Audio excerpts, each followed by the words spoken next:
శ్రీరాముడు ప్రజలకు ధర్మాన్ని బోధిస్తూ రాజధర్మం, నిస్వార్థత, సేవా భావం వంటి అంశాలపై ఎన్నో అమూల్యమైన మాటలు చెప్పారు. ఆయన ప్రజల పాలనలో నిబద్ధత, న్యాయబద్ధత, క్షమ, సేవ, ధర్మ పాలన వంటి సిద్ధాంతాలను పాటించేవారు. ఆయన పలికిన కొన్ని ముఖ్యమైన మాటలు ఇవే. 1. ప్రజల సేవయే నా నిజమైన ధర్మం. శ్రీరాముడు రాజుగా ఉన్నప్పటికీ ప్రజాసేవనే తన ప్రధాన కర్తవ్యంగా భావించారు.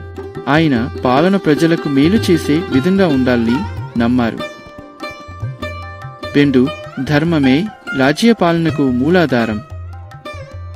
ధర్మాన్ని పాటించకుండా ఏ రాజ్యం సుస్థిరంగా ఉండలేం. న్యాయసంగతమైన పాలన లేకుంటే ప్రజలు నష్టపోతారు. 3. రాజ్య పాలనలో న్యాయం, కరుణ, ధైర్యం సమపాలలో ఉండాలి. ఒక రాజు శక్తివంతుడైన న్యాయం లేకపోతే ప్రజలు భయపడతారు. కరుణ ఉంటేనే ప్రజలు రాజును నిజమైన తండ్రిలా భావిస్తారు. 4. సత్యం ముఖ్యమైన విలువ. దాని ముందు ఏది నిలబడలేడు.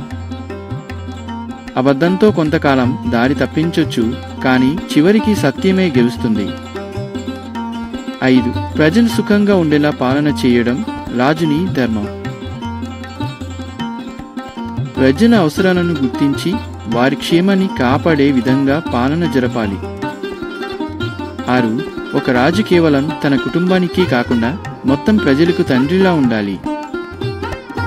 రాజు తన కుటుంబంతో పాటు తన ప్రజలను కూడా సమానంగా ప్రేమించాలి. 7. నిరీహులను రక్షించటం రాజుని పవిత్రమైన బాధ్యత.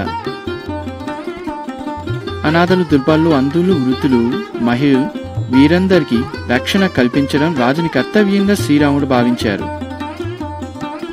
శ్రీరాముని మాటలు నేటికి మార్గదర్శకంగా నిలుస్తాయి. ఆయన పాలనలోని ఆదర్శాలను అనుసరిస్తే సుస్థిరమైన, న్యాయపూర్వకమైన సమాజాన్ని నిర్మించవచ్చు.